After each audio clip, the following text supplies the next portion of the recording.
এগো ধন্য হামার কুর্মী জাতি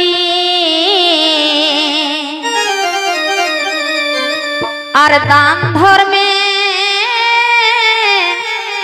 গেলাম মাতি এগো ধন্য হামার কুর্মী জাতি আর দান ধর্মে গেলাম মাতি এগো মনে ভিতরে ঢুকলা হেনের বিরাট বড় রোগ এগো মরল বাদে এগো মনে ভিতরে ঢুকলা হেনের দাদা হো মরল বাদে যাতা হো সর মনে ভিতরে ঢুকলা হেনের মনে ভিতরে ঢুকলা হেনের দাদা হো মরল বাদে যাতা হো সর ধন্য হামার কুর্মী জাতি দান ধর্মে গেলাম মাতি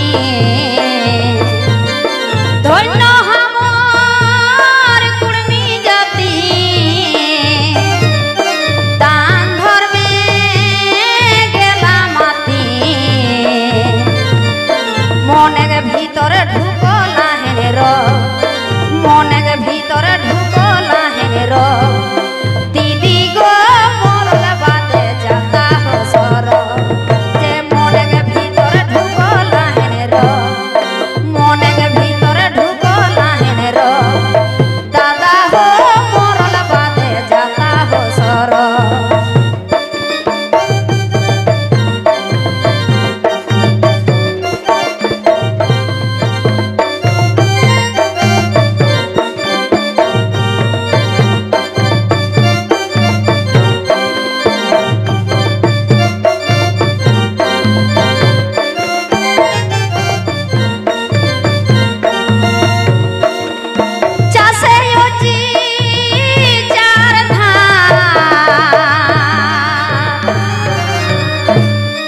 সুপে সুপে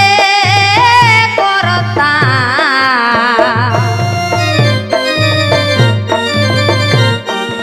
এগো চাষে অজি চার ধান সুপে সুপে করতা কুড়মিক ধন ফুল বাপে করে ভোগ এগো কুড়মিক ধন ফুল বাপে করে ভোগ দাদা হো মরল বাদে যাতা হো সর মনে ভিতরে ঢুকলা হেনের মনে ভিতরে ঢুকলা হেনের দাদা হো মরল বাদে যাতা হো সর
গাথে খাম জানি বহি হুঁশ নাই রোপেনি পাওয়াত লো হুঁশ নাই রোপেনি পাওয়াত লো দাদা হো মরল বাদে যাতা হো সর মনে ভিতরে ঢুকলা হেন র মনের ভিতরে ঢুকলা হেন র দাদা হো মরল বাদে যাতা হো সর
के जाने की ना खावाला है जो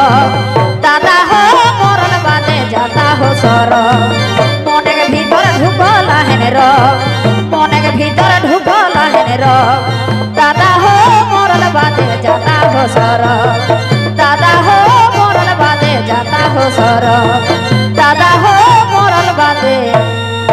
जाता हो सर।